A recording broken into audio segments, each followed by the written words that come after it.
Welcome to Puro Politics, the political podcast of the San Antonio Express News. My name is Gilbert Garcia, Metro columnist, and I'm joined by City Hall reporter Dylan McGinnis, business editor Greg Jefferson, incoming City Hall reporter Joshua Fechter. Yeah, I should say for now, City Hall reporter Dylan McGinnis. It's complicated, but I think our listeners are getting used to it. Just think of him as a cub reporter for City Hall. Well, as before we get into the big issues of the day, a couple of housekeeping things. I wanted to thank Greg for hosting last week while I was out on vacation, and yes, I was out on vacation. Yeah, I know you were skeptical about it, but it was I remain real. skeptical. You haven't shown me a single picture. It wasn't even a staycation. It was a real one. Also, for those of you who've been listening for a while, you might notice that we have new intro and outro music on the podcast. And the backstory on that is a song by a band that I've played with over the years, kind of off and on, going back to my time in Memphis, a band called Mea Culpa. And so the great thing about it is we don't have to pay royalties. And so that's what I really like about it. But on to the substantive issues affecting the city of San Antonio. Last week, you guys talked about paid sick leave. We were kind of in the early stages of this situation where we had an attorney, I think Ricardo Cedillo, right, representing a bunch of business organizations, I don't remember if he had actually filed or had said that he was going to file a lawsuit challenging the city's paid sick leave ordinance. Dylan, a lot has happened since then. Yeah, kind of a whirlwind of updates since last Monday. So I think after we recorded the podcast last Monday, we got word that Mr. Cedillo had actually filed a lawsuit. So that was, the official beginning of the lawsuit. And basically his argument on behalf of these dozen businesses and associations and groups is that the San Antonio's paid sick leave ordinance violates Texas's minimum wage law, because it requires businesses to provide benefits above what's required in that law. And the law kind of explicitly says, local governments can't further these requirements.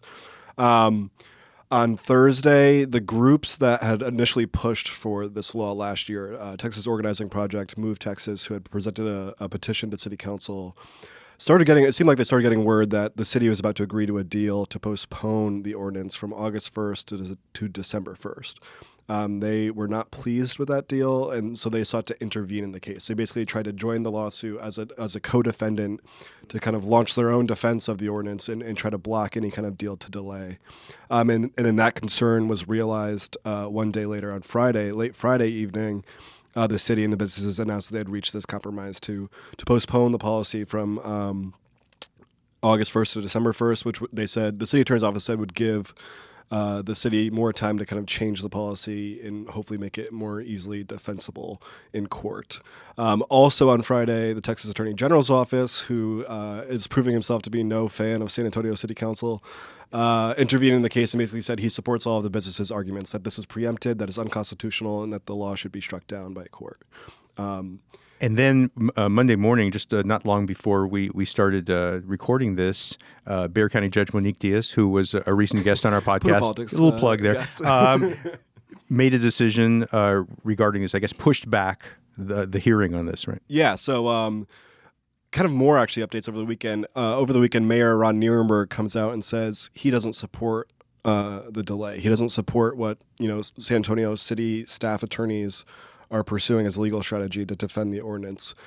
Two other council members, Roberto Trevino and Ana Sandoval, have gone on the record saying that as well. Monday morning, though, as a kind of aside,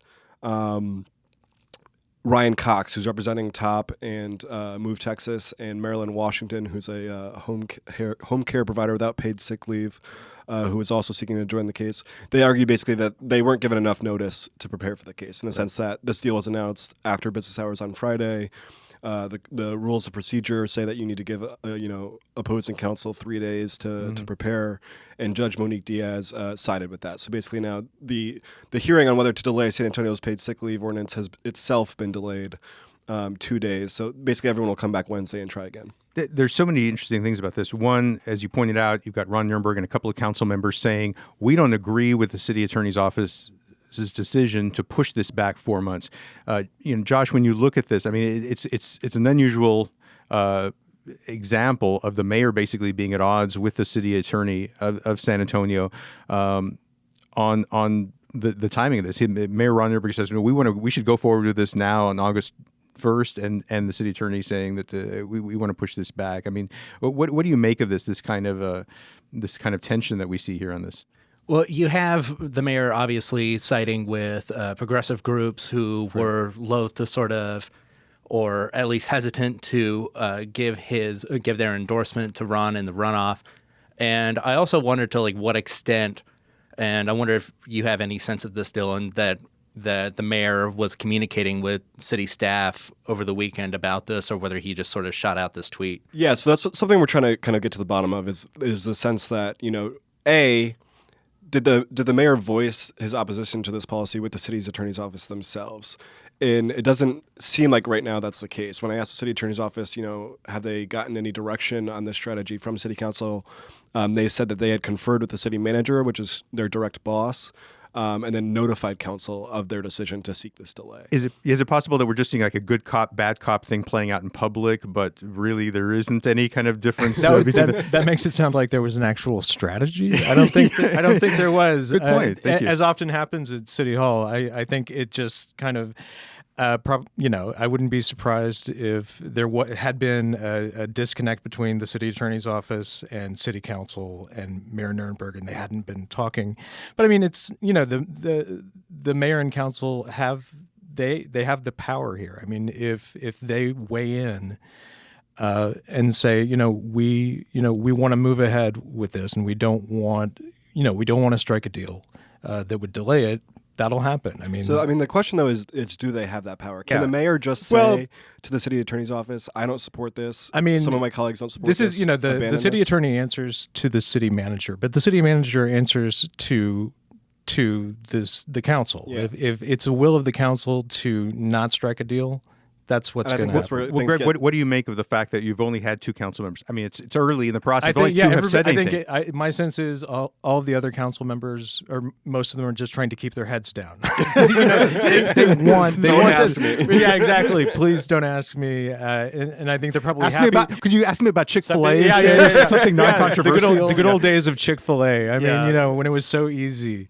I think they were to an extent happy to have it in the hands of the city attorney. Oh no! But he's going to do something that's upsetting Top and their other progressive supporters. And Dylan, we were talking before we started, and you made a great point about this, which is just when you look at the legal argument against this, is this violates the state constitution, right? Because of creating a new minimum wage or making the minimum wage larger because people are going to be working less hours and they're getting it for the same pay. And so it's looking at it from that angle. And you have the city attorney saying, well, we need 4 months to kind of figure out how to strengthen this thing.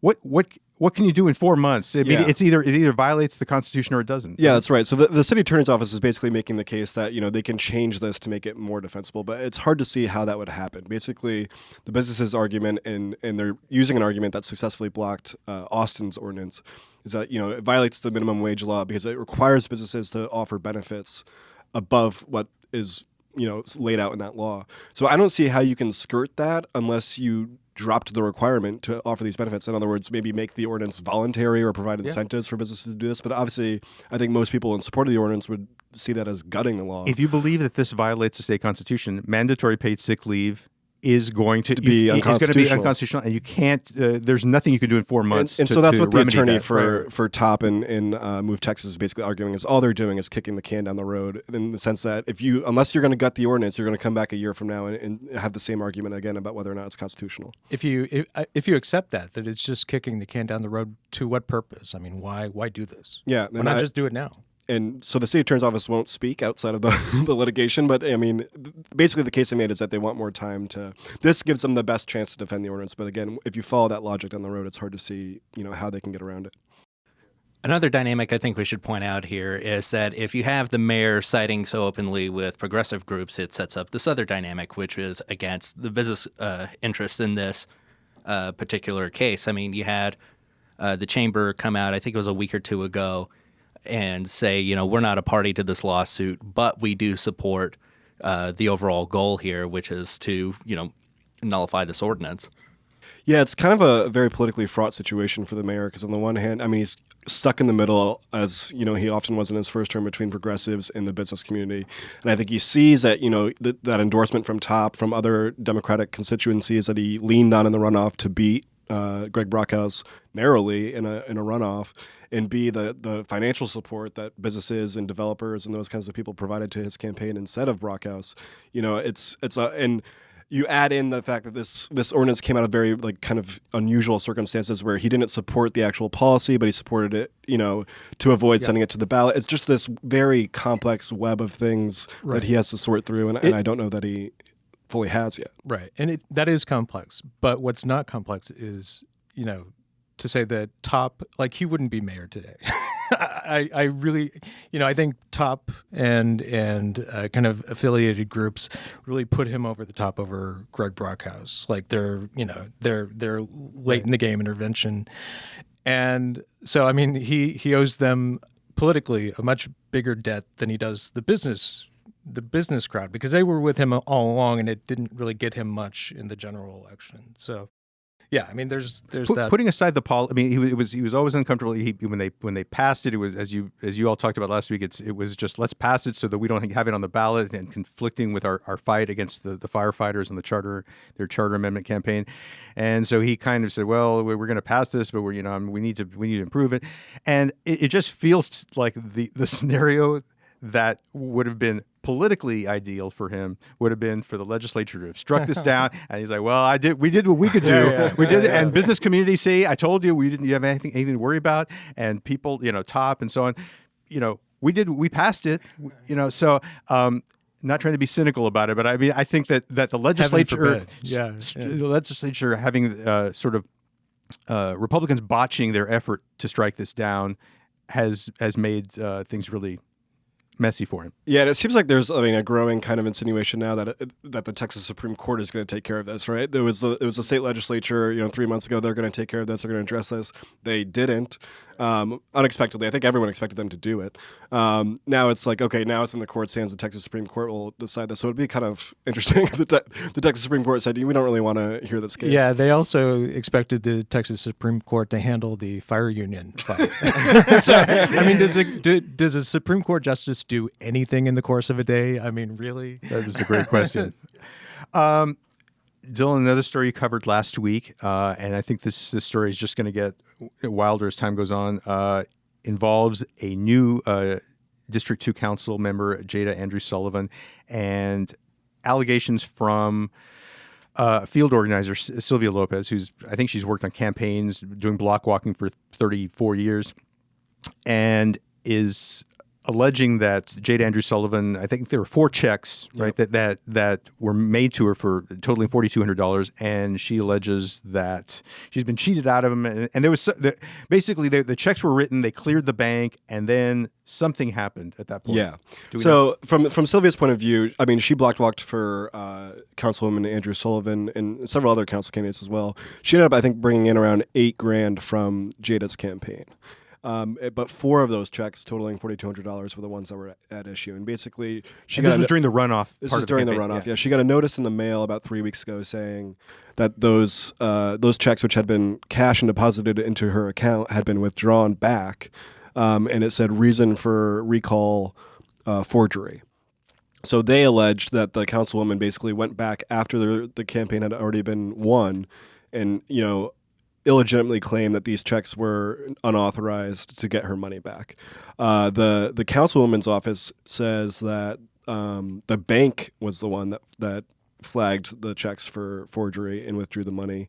And basically what it comes down to is whether or not the checks were authorized or not. The campaign contractor who was working with Sylvia and trying to get her money back admitted, Veronica Gonzalez, admitted that she wrote the checks and signed the councilwoman's name on those checks, and said she was doing it because Jada had told her to, and that she had done this on. I think what she said was like she did this maybe on 8 to 10 checks over the course of the campaign. For some reason, these 4 have been the issue. One of the things that's really strange about this, and Lou Miller, who was the treasurer for Jada's campaign and is now her chief of staff, has said that they meant to pay her, right? Or at least part of this. That's the sort of interesting thing, is that there's not a dispute that they're trying to get Sylvia her money. It's just about, the kind of mechanism to do it and whether or not this was authorized. This is what's strange to me, that he's saying, well, we meant to pay her. The bank was they're the ones who put a halt to this. But we meant to pay her, and we should pay her, and it was only a matter of the signature.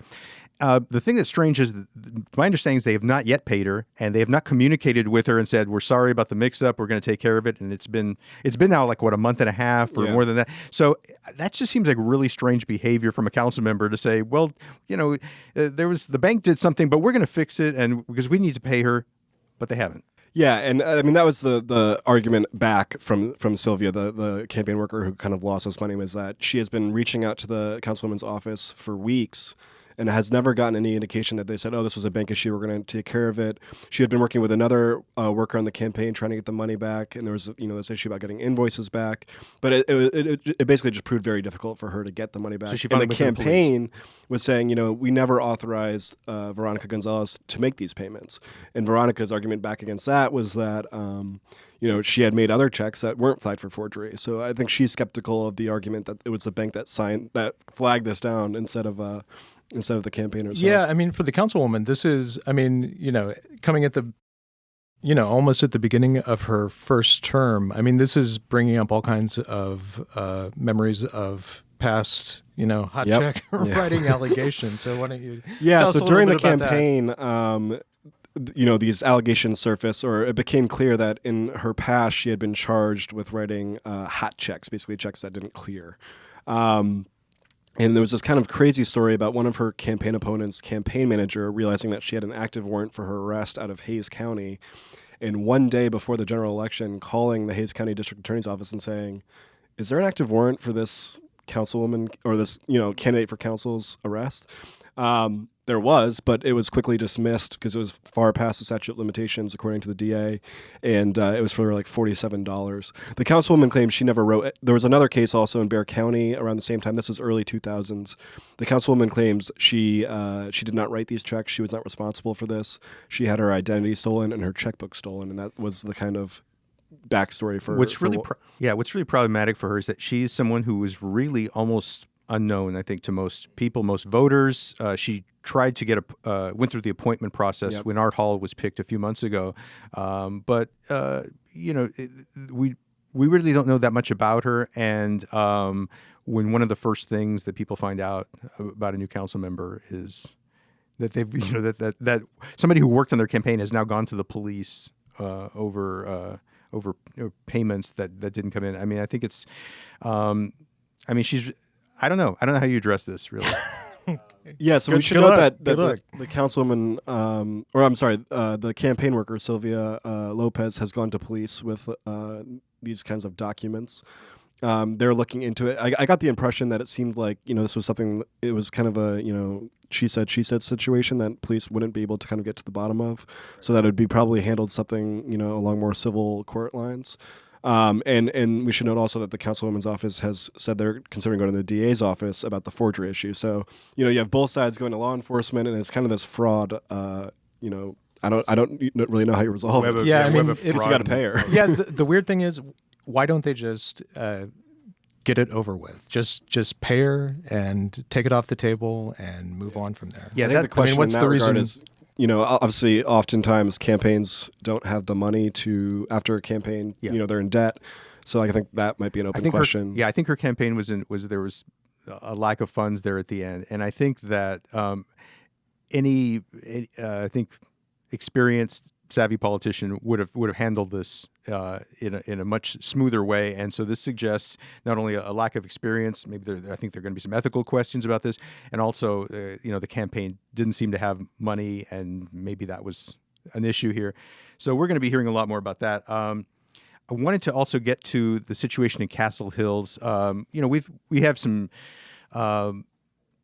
There are definitely some wild antics that happen in some of our suburban governments, but Castle Hills, I think, has really led the way on that. They win the race. It's a dubious distinction, but the situation you have there is Leslie Winger, a council member. This is her second stint on the council. The first time 5 years ago, she came in and basically told the mayor at that time, we're not getting anything done until we get this city manager out. The city manager ended up quitting under pressure.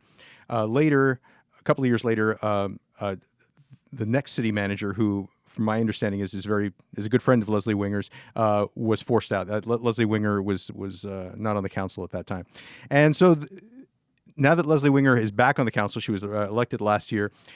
The talk in Castle Hills is she wants to bring her old friend back, and she's been determined to remove the current city manager. So this led to last Thursday, Leslie Winger and her chief ally on the council, Sylvia Gonzalez, getting arrested, and it's convoluted. But I think Sylvia Gonzalez I think that the issue with her was that she was tampering with petitions or looking over petitions that had been submitted to try to get the city manager removed from office. In Leslie Winger's case, she had a meeting with the city manager, a private meeting, asked to see his personal file, and apparently, in the full view of the people in the room, started writing down personal information about him. I think there was information about the case number, Social Security number, the caseworker, about his daughter. the caseworker, in dealing with his child custody case, and she was asked about it, and the story goes that she just like ripped up the paper or something like that. Anyway, so I think these are both serious issues. I think the Leslie Winger one, my understanding is that's a third-degree felony, and her bail was like $30,000. I think the other city manager is dealing with a misdemeanor, and it was like a $5,000 bail. So Leslie Winger is certainly in the water is hotter, I think, for her at this point. Yeah. Greg, you've Leslie Winger was on the Bayer Met board many years ago. You've followed her over the years. What do you make of this? She was a huge defender of Bayer Met when it was, when the issue went to the voters as to whether to absorb or let SAWS take over Bayer Met. And she was dogged in her opposition to that. She really felt like the Bayer Metropolitan Water District should remain a standalone entity because, they had an elected board, and every public utility should be, governed by people selected by constituents, which all sounds very reasonable, right? But she can often go about, she'll go about her ends in kind of a really, I guess you could say, not altogether reasonable way. She's like a pit bull, and she seems to enjoy. She does. Mixing it up. She does. She loves getting in there and mixing it up. She's she is Californian. I mean, at least she came here from California. She was involved in Republican politics in California, and to be a Republican activist in California, you have to mixing it up because you're in the minority, and you're not going to get very far just by being polite. So she's she came here to San Antonio with just a much more aggressive mindset than I think most people are used to in San Antonio politics. And she'll go for the jugular, I think, every time. She'll look for your absolute weakest point and just try to exploit it. When Bayer Met was trying to fend off SAWS, she was a source of mine, and I would get. She spent hours and hours and hours every day going through documents, chasing down leads, just like an investigator in her fight to protect Bayer Met. That's just the way she is. Yeah. It felt like when I was reading our colleague Scott's story about this, it was like an episode of Veep. Like she, copies down all this personal information. When she's confronted about it, she rips the paper up and then the detective just like puts the paper back shreds together. of paper I know. in a Small town bag, fashion, yeah. tapes them back together, and finds like a social See, security number. I think the key, if this story is true, I think the big mistake was not swallowing the piece of paper. I mean, that seems that's it's a rookie mistake that an experienced council member usually wouldn't make. But and her husband was mayor years ago, and there's so much history there, and people on both sides of it. But she has gotten elected. People say she's got, at least for Castle Hills, an amazing email list, and she really works this list and tells them that this is what they're doing to us, and they're not getting the basic services done because they're wasting money on this and that. And I think we should also say that one of the things that led up to this arrest, a big controversy in recent weeks, had been the fact that she had successfully led this move to push back citizens to be heard at council meetings to the end of the meetings, like after the votes are taken, because people were just getting upset, and she didn't. She said they were too rowdy, right? They were too rowdy, so we're giving them a timeout, because I think a state law was going to kick in September, which was going to require that the citizens be heard at the beginning of meetings anyway. But she said for a couple of months we'll have a timeout, which the mayor, J.R. Trevino, who's I think new mayor trying to sort through all this, I think he rightly found this a little bit condescending or insulting to the idea that the citizens in Castle Hills need a timeout. That's the other absurd thing to me is you have hopefully I'm not getting my suburbs mixed up here, but you have a 5-person city council. The mayor can only vote in the event of a tie, which means what? One member isn't there. It's 2-2. Now he has power to get his. Absurd. He's totally powerless. It's such a weird situation, because for one thing, all of the council vote. The elections are held at large, so the same number of people vote in the mayor's race as in any other race, and then the mayor has no power except to sit there and bang the gavel and just get frustrated. And I guess the title of mayor is a nice thing, but there just doesn't seem to be much crazy. Power. You're an at-large council person without a vote, basically, unless in a very unusual circumstance where someone's absent or . That's the thing to me is in a tie, you have an odd number of council members and you get to vote in a tie. Yeah, I mean it's kind of like being the power that you have as vice president in the Senate, but at least they're your heartbeat away from the presidency. And you get to I don't know. Well, I think we'll wrap it up on that note. I should also say that we learned today, we're recording this on Monday, that Wendy Davis, former state senator and gubernatorial candidate in 2014, has officially announced that she will run against Chip Roy in U.S. District 21. And I think there's a lot to be said about that, and I certainly want to get into a discussion about what we think the chances are, but I think we'll leave that for next week because there's a lot to get into there. But so anyway, thank you all for listening, and take care, and we'll get back with you next week.